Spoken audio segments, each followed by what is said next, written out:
Chapter 5 Adrian. Lincoln's second day in the hospital was way harder for him than the first. The fact that little after a failed breakfast and odd chat with a particular doctor, his 5 older sisters found out about his condition was really dramatic. He had never seen them so desolated. When they first entered his room, they looked like they were seeing a ghost. They were shaking, and they didn't want to get any closer. When he finally did it, and they snapped away from their trance, they all hugged him. That group hug with inconsolable crying was Lincoln's hardest moment ever. They stood like that for a whole 10 minutes, hugging him, crying. It wasn't just a simple crying, like some tears flowing down their cheeks. They were more like heart-rending cries. He cried as well, trying to calm them down, but it was of no use. Even when they separated, it was difficult for Lincoln to see the state his sisters were in, and not crying a little more. Lenny was the only one that looked slightly grounded. She was crying more than any time in her life, but she seemed to be trying to keep her volume down as much as possible. Luann wasn't remotely interested in controlling her volume. She was on her knees with her hand covering her eyes, trying in vain to contain her tears, and her cries were coming from deep inside of her, cries of pain, as she felt a cold knife sinking deeper and deeper into her chest. Just when she thought the blade had stopped penetrating, the wound started to hurt once again. She was hyperventilating. It was like someone was taking the air from her lungs. She was crying like a hysterical child, fragile, scared. Right next to him, Lincoln had Luna sitting in a chair. The rocker was holding one of his hands, caressing and holding it tight at the same time. She had a box of tissues on a nearby table, but at any moment they would have to ask for a new one. She was the most silent of the sisters, but only because she was out of breath, just like Luann, and all her energies were busy trying to keep her breathing. After not sleeping in the whole night, and the tremendous emotional exhaustion that were both his chat with Dr. House and the moment with her sisters, had Lincoln feeling really tired. He carefully rested on his bed, which wasn't easy at all, considering Lynn was practically hanging from his neck. The younger of the oldest was hugging him with the strength of a judo grab, crying over his shoulder. He had his right arm around her. His left hand was Luna's property, and was trying to calm her down, but the girl could only repeat on his ear, I'm sorry, over and over again. Also sitting on the bed, holding Lenny, was Lori. She couldn't stop crying neither, but she managed to speak to Lincoln between sobs. Linky, whatever you want, just tell me, okay? Lori, I'll take you to the mall and buy you as many comics as you want, she interrupted him. I'll take you wherever you want to go, just tell me. Guys, please, just listen to me for a second, he asked, trying to pull himself together so he could talk with them. His sisters were still crying, and they refused to hear him. As soon as he opened his mouth to speak, Lynn hugged him tighter, and Luann started to cry once more. It was all out of his control. Lincoln couldn't stand seeing his sisters that way. It was what he feared the most when the doctors told him what was going to happen. Not that he could blame his sisters.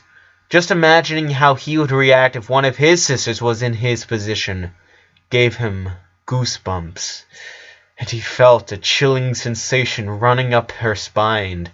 But still, he couldn't just see her that way. He was the man with the plan, a specialist on his sisters. He had to find a way to calm them down. He doubted it would be easy, but he had to try. "Girls, please calm down." If they heard him, they didn't let it show.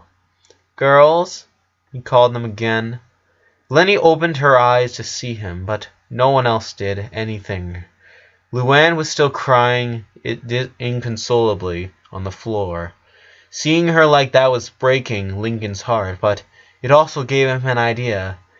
"Knock, knock," he screamed, trying to make himself heard above all the noise. They all immediately looked at him with confused. Lynn separated only the necessary to look at him, and Luann managed to control her crying, and was now just breathing hard. Having the attention of all 5 of his sisters, Lincoln allowed himself to smile a little. "I said knock knock," he repeated, his voice deliberately more calm than before. They all looked at him confused, not getting it, until Lincoln looked right at Luann. She, from the floor, was just as taken aback as her sisters, but after a few seconds, her irritated eyes opened slightly, realizing it. Lincoln smiled at her and nodded. Who was there?" she asked, barely managing to speak. All those minutes of crying had caused her a sore on her throat, and it was difficult for her to pronounce the words. "Ben," said Lincoln, again with his voice so serene and calm that it almost looked like an out-of-context dialogue. Luann tried to go on with the joke, but she was too affected to do it. She opened her mouth, but the words wouldn't come out. It was Laurie who finally played along with Lincoln. "Ben who?" "Been trying to have your attention for a while now," he said, finishing the terrible joke. "Okay now, I need you guys to listen to me, alright?" No one laughed at such a terrible joke, but the surprise of it and Lincoln's serenity were enough to calm them down so they could listen to whatever he wanted to say. The tears were still falling down from their eyes, now more slowly, but at least they were getting their breath back. Lincoln wiped his own tears and straightened himself up, lifting Lynn along. He hugged her tighter, gently squeezed Luna's hand, and he lovingly looked at each of his sisters. For a few seconds, he let his body speak for him. He wanted to tell them how much he loved them, and how hard it was for him to say what he was about to say. "I know you're sad. I am too. And I don't mean to tell you that you don't have to be sad. I just want you to calm down a little." "Calm down?" asked Lenny, looking at him without understanding. "Lincoln, you're... She couldn't even say it. She hugged Laurie to hide her new tears. Lincoln took a deep breath. "Yes, I am going to die." It was like someone shot them from the sky with an arrow of pain. They all felt a new stab on their hearts, and it hurt them just as much as the first. Lynn threw herself at him once again, this time with her face buried in his chest, and her hands squeezing his hospital robe. "Shut up! Shut up!" she yelled, tightening her grip on her clothes. Lynn, relax," whispered Lincoln, putting one hand over her fist, softly caressing it. That calmed Lynn down a little, who still continued to wet his robe with her tears. "Don't tell us to calm down, bro," said Luna. "Lincoln, we can't. Laurie attempted to say, but she couldn't even complete her sentence. "I know it's hard for me too," he told them. "But listen, you can't let the rest of the girls see you like this. They can't find out. They're gonna know sooner or later. I know, but not yet. They're too young. They wouldn't understand." "Understand?" said Luann, finally getting on her feet and getting closer to him with a look that showed both pain and anger. What is it to understand, Lincoln? You're dying. I know. And you ask us to be quiet? To calm down? Our brother is dying and you want us to calm down? Look, I know this isn't easy. Easy? It's tearing us apart, Lincoln, said Lynn, just as she started to cry harder against his chest. I know, I get it. Okay? He said, raising his voice. What do you want us to do then? Asked Lenny, honestly, with concern in her voice. I don't know. I don't want to see you guys like this. You're dying. How do you want us to? I'm not dead! He shouted so loud that all his sisters jumped in their seats. They stood quietly for a few seconds, during which Lincoln tried to calm himself down, wiping new tears from his eyes. I'm not dead yet. I'm still here with you, and it hurts me so much to see you cry. I don't want to see you like this, he said, hugging Lynn, who was still lying beside him. I don't want to. I can't. I know it's asking a lot, but do it for me, and for our sisters, especially for them. You need to be strong. We can't be strong, said Lori with a new tear falling down her cheek. Lincoln, we literally can't. And the girls, they deserve to know too, said Luna, officially ending the box of tissues. I told you that, started to shout Lincoln, but he stopped himself, closed his eyes, and took a long, deep breath. Look, I talked with Mom and Dad last night, and they agree. We can't tell them yet. We need to wait. Wait for what? Said Lori. For you to die? Do you think it'll make it any easier for them if they found out later?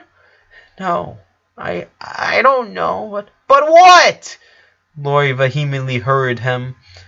She immediately regretted doing so.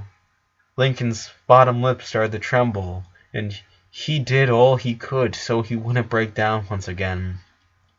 Luna, noticing this, quickly stood up and hugged him along with Lynn. She let him long enough for him to calm down, and once he did, he gently pushed him away. Lincoln, it won't make them easier for them, but it'll be easier for me, okay? I said. I don't want to say goodbye from them so soon. I don't. I can't. I can't. I'm not ready for this. Lincoln, we can't keep something like this from them. They need to know.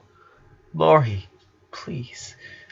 I'm begging you, he asked almost desperately. Dude, I'd like to know if something happened to you, said Luna. I hate it to be left out for something like this. You're his family. We are your family. His 5 sisters started to speak at the same time, telling him that he couldn't do that to their little sisters, that they had every right to know the truth. Yes, he wanted to keep them away from the truth. What was wrong with that?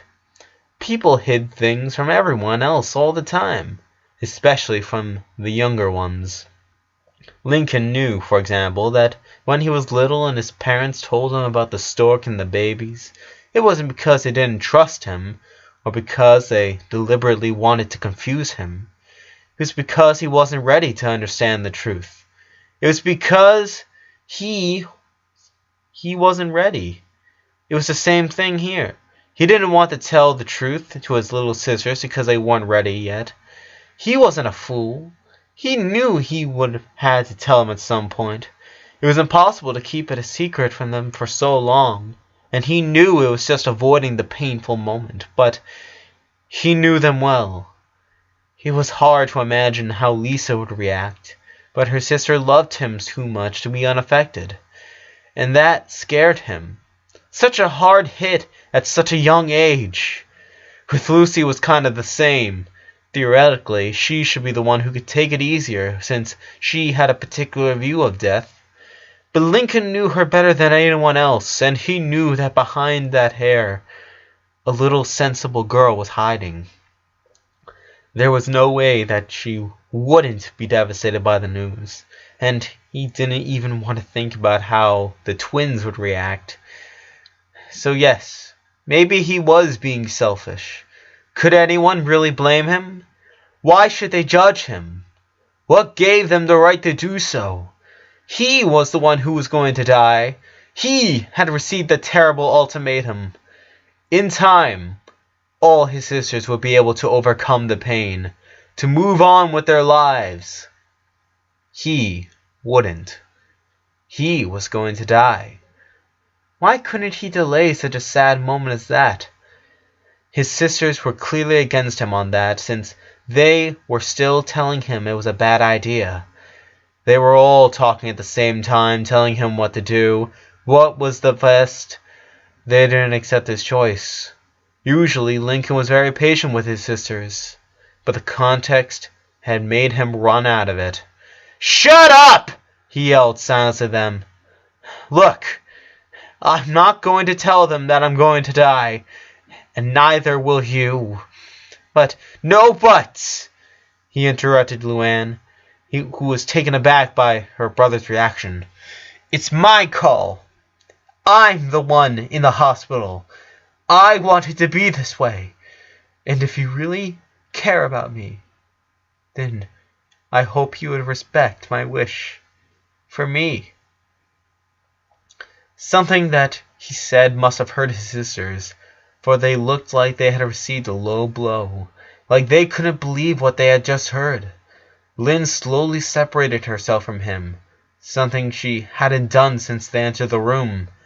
She looked like she was about to say something, but Luna spoke first. "If you care about me?"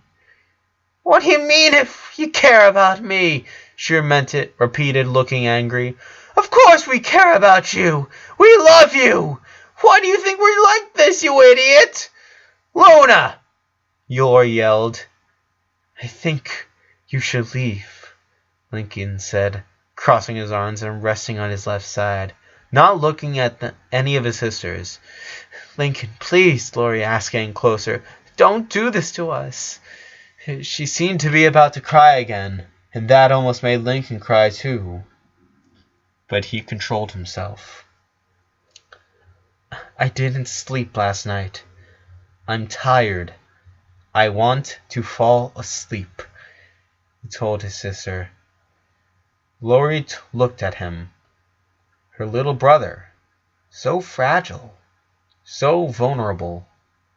She wanted to stay right there with him, hugging him forever. But she noticed how torn apart by the news he was, just like them. She clearly couldn't blame him. Maybe he needed a little time alone. "We'll be back later, okay?" she told him, giving him a kiss on his forehead. She caressed his cheek, but he wouldn't look at her. We'll let you tell the rest of the sisters when you're ready." "Lori," said Lynn, "no one's going to say anything. Let's go." No one had the strength to argue. Luna looked like she regretted saying something to her brother like that, but she didn't dare to say anything else. Luann and Lynn got out of the room in silence, holding the impulse to hug Lincoln and barely containing a new wave of tears. Lenny didn't say anything. She looked out for herself, like her mind was somewhere else. Lori was the last one out, dedicating one last look at her little brother. Lincoln didn't feel good about the way he treated his sisters, neither. He was pretty sure that there could have been better ways to handle the situation. But everything happened so fast. There were a lot of emotions, and his head was hurting, just trying to assimilate it all. He wasn't lying when he told Lori how tired he was. As soon as he was alone, he sighed. All the pressure escaping from his body. He rested his head on the pillow. Before he realized it, he fell asleep.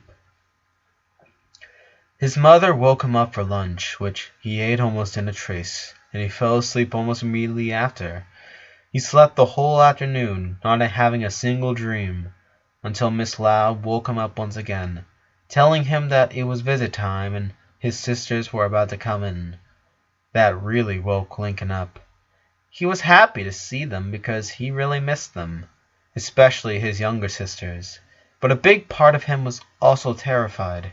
Terrified that maybe his older sisters hadn't kept their promise, or that the younger ones would have found out anyway. Terrified that he wouldn't stand looking at them without crying, and what would he tell them then? He would have to tell them the truth, and he wasn't ready for that. Not yet. His mother hugged him and told him that she would leave them alone. She got out of the room, and soon enough, his 5 younger sisters came in. "Lincoln!" yelled both twins at the same time, fighting each other to see who would get to hug their brother first. "Wow, so much energy," told them, hugging them at the same time. He closed his eyes and enjoyed their hug. They weren't the most effective of his sisters, but maybe because of their age it was more common for them to show so effusively their affection for him. He would normally shrug it off, but he really enjoyed those hugs. Those "thanks, Lincoln," and most importantly, those little incomplete smiles. "We brought you something," they said at the same time once again, proudly pulling out a drawing of a stick figure with white hair, a beautiful princess dress, and what seemed to be a snake around its head. "Wow, I look so pretty here." "Of course, I made your outfit," said Lola happily. "And the snake was your idea, Lena." "Of course it was." "It's so cute. Is it hugging me?" he asked, a little worried that the snake could have been choking him to death. "No, duh, it's keeping warm. That's how reptiles show some love, 'cause they're cold-blooded," he explained, as if it was something obvious. "Oh, now I get it. Thank you, guys," he said, hugging them once again. While he was doing it, he heard a click and he felt goosebumps, like all the hairs on his body reacted to a very subtle electricity. Confused, he looked at his right. Lisa was standing next to his bed with a strange apparatus on her hand. "Don't worry, Lincoln," she calmly said. "This device is only checking your hormonal levels at your basic vital signs. A little precautionary measure to take on such an ambiguous place regarding medical safety like a public hospital." "Lisa, come here," he said, lifting his little sister on his arms, something she didn't seem to like at first. "Didn't you miss me? Clearly, your absence changes the chaotic variables of our house, which affects my calculations and predictions about the possible outcomes of the most daily iniquitous activities that one can imagine.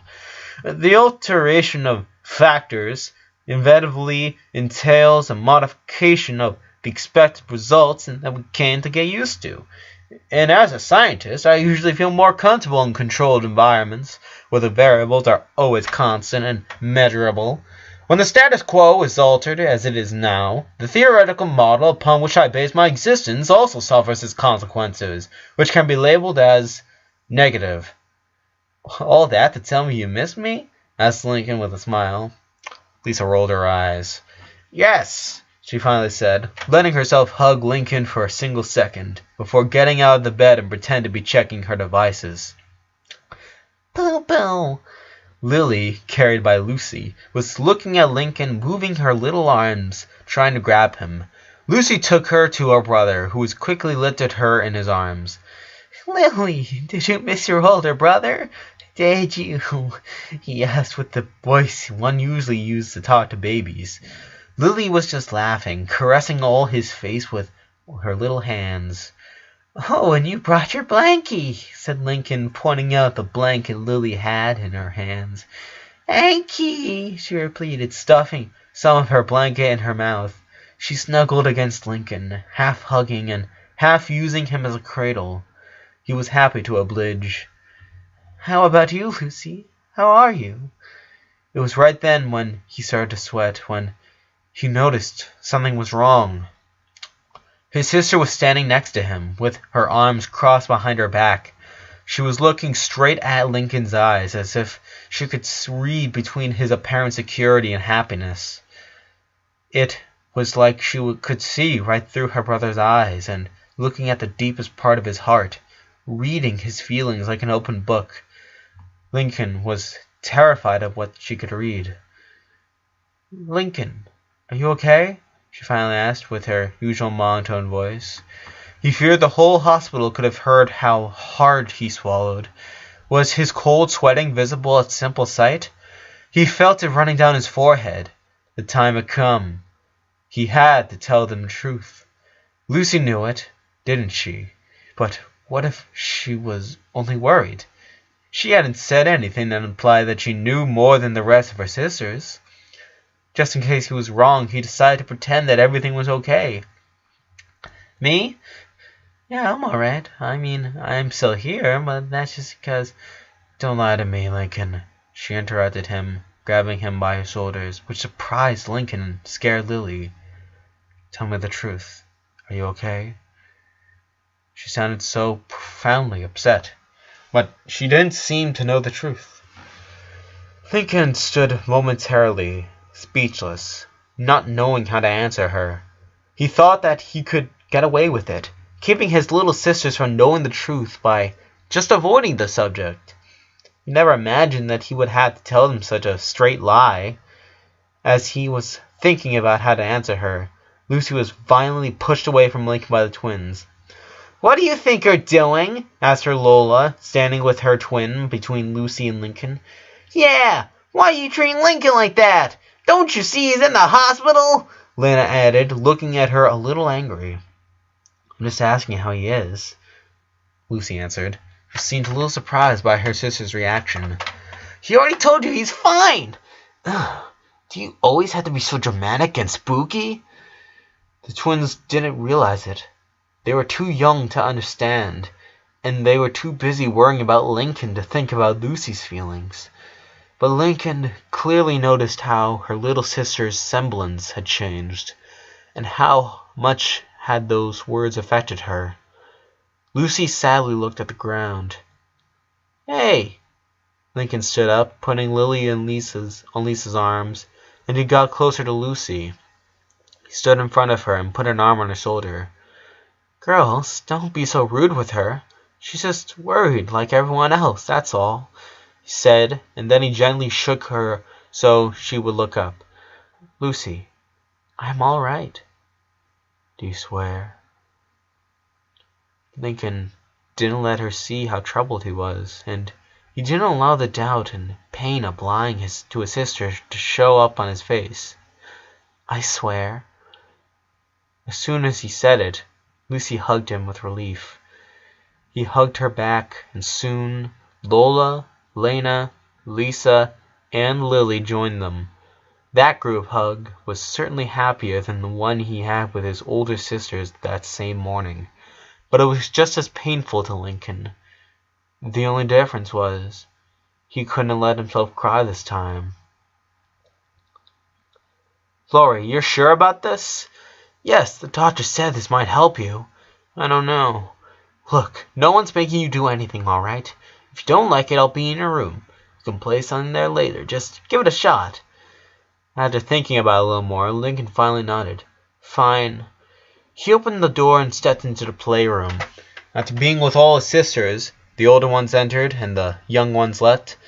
Laurie told Lincoln that she had talked with her parents and that she would be spending the night with them in the hospital, so their mother could have some rest and go to work the next morning. He told her that she didn't have to. He could take care of himself for one night, and she didn't have to lose the school day. But Laurie told him that there was literally no way he would be staying alone in that hospital. Besides, one day of school wasn't the end of the world. Her parents had told her everything she needed to know. And later, Lincoln's doctor spoke to her to explain some things. He told her that Lincoln could use a little visit to the pediatric wing of that part of the hospital, where there was a place for kids whose clinical state allowed them to play and have some fun. He told her that besides the games, it could really help Lincoln to have someone to talk to, someone who was going through the same things he was. It could give him some perspective. Not so convinced, he decided to listen to his doctor and her sister. He entered, and he had to admit, it was better than what he expected. It was a really colorful room with cushions, tables, blocks, games, and even a little TV with an old console. There weren't many kids there. 2 kids that seemed to be the same age as Lola and Lena. A little girl, Lucy's age, drawing something on a chalkboard, and an older boy, a little older than Lincoln, sitting on a table working on something with the same tools. He looked to be very focused on what he was doing. Lincoln, not knowing exactly what to do, decided to go straight to the TV and the video games console. He took one of the joysticks and looked at the game they had there. Nothing from the last generation of consoles, but there was an old copy of a racing game. He wasn't totally used to the controls, but it wasn't that much complicated. And soon he was taking the lead. He then took a close curve, and his car suddenly crashed against a tree that wasn't even there in the first place. "Oh, come on," he said. "Don't bother. The game's glitched as hell," said the older boy with a smile. Lincoln turned around and looked at him. The first thing he noticed was that the boy was completely bald. He looked at that for an instant and quickly looked somewhere else. The boy seemed to be 12 or 13 years old. He had green eyes and a little scar on his right eyebrow, which gave his smile a mischievous look, although it only looked like the shadow of his real smile. Lincoln had never seen such a young boy with such a tired face. He had big eye bags under his eyes, which seemed to be glowing only because they had to, like it was an obligation. His shoulders were practically hanging from his body, like it was hard for him to just sit still. He didn't know what the boy's situation was, but Lincoln already felt sorry for him. "Oh well, thanks for telling me. Is there any other good games here?" "Not really," he answered, looking back at what he had on the table. "Name's Adrian, by the way." "Lincoln," he said, trying to see what that boy was working on without standing up. Adrian kept working on it until he noticed Lincoln was looking. He put his tools aside. "Hey, want to see something cool?" Accepting the invitation, Lincoln stood up and stepped closer to the table. Much to his surprise, Adrian had an old wristwatch in his hands. It looked really old, made of metal, all bronze and with brown leather stripes. Adrian was holding it upside down with its back unarmed, allowing them to look at the very complex gear system inside. "What are you doing?" asked Lincoln. "This watch was my father's," he explained. "He died when I was a kid, and it's the only thing I got left of him. I always wear it. It's a mechanical watch, you know, really retro, but a few weeks ago I fell ill and stopped working." "So you're trying to fix it?" "Honestly, I didn't know it was going to be this hard," he admitted, frowning. "I was like, alright, I can do this, it'll be fun. I knew this man in Morocco, Hamid, and he could make one of this in like 20 minutes. It was awesome." "You've been to Morocco?" "Been pretty much everywhere. I was born in France, actually." "You're French?" "Je peux ben ça, qui était évident," Adrian said, laughing seconds later after seeing Lincoln's confused face. "Yeah, well, I only lived there until I was 5. After that, I started traveling a lot, and I had to learn English. I actually speak English better than French." "So you've been traveling a lot?" asked Lincoln, sitting right next to him. "Oh yeah, plenty. My mom and me, she was a teacher, you know. After my dad died, she started writing some self-help books, and boy, those things sure do sell. When I was 5, she decided that she was tired of living trapped in a routine and being stuck in the city. She sold her house, and we started traveling around the world. 2 years in Italy, 2 years in England, 1 year in Spain, 1 year in Morocco, 1 year in Egypt, and then we came here. So here I am, 14 years old, and I've been living in 7 different countries." "Wow, that sounds awesome," said Lincoln with a dreamy smile, imagining himself traveling around the world, meeting so many places and cultures. "What if I tell you didn't ever go to school, like ever. My mom homeschooled me. No way, dude, that's awesome. You've been traveling around the world studying in your house? Adrian laughed a little, but Lincoln immediately noticed that he didn't sound happy at all. He put his tools on the table and remained in silence for a few seconds. It's not as fun as it sounds. You're kidding. I never even left the state. It would be just incredible to travel around the world, meeting new people. Well, that's the problem, Lincoln, said Adrian with sadness. Lincoln lost his dreamy smile when he heard them. What do you mean? I never had any friends.